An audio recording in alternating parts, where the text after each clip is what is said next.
Move on to gold now. So gold has been very interesting the last week and a half since 26th of November. There's been nothing going on, just choppy sideways price action. You can see here more clearly on the 4-hour chart.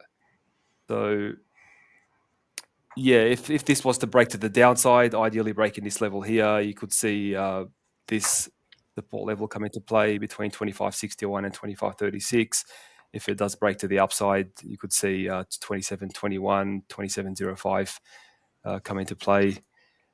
So yeah, I mean, it is sort of the EMA. What's interesting is the EMA here is acting as resistance at the moment.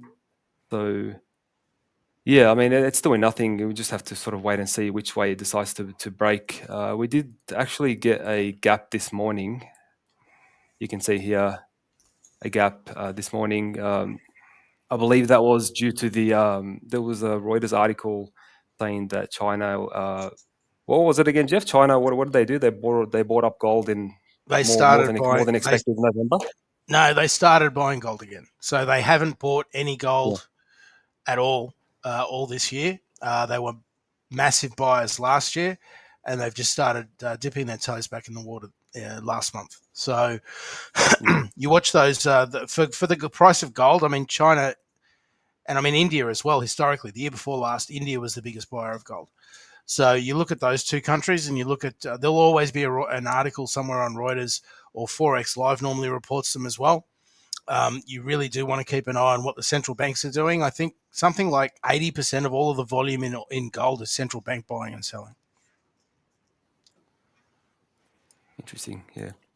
So again, with gold, like as we sort of get closer to January, where Trump comes in, the market are expecting sort of geopolitical tensions to ease off.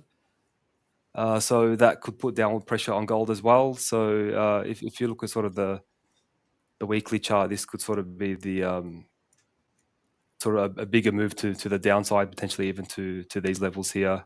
But it may not happen until sort of January. But if something does come out in the meantime and surprise the markets, then you'll probably see a rally in gold, because it does act as a safe haven in times of uncertainty. Anyways, that's enough for gold.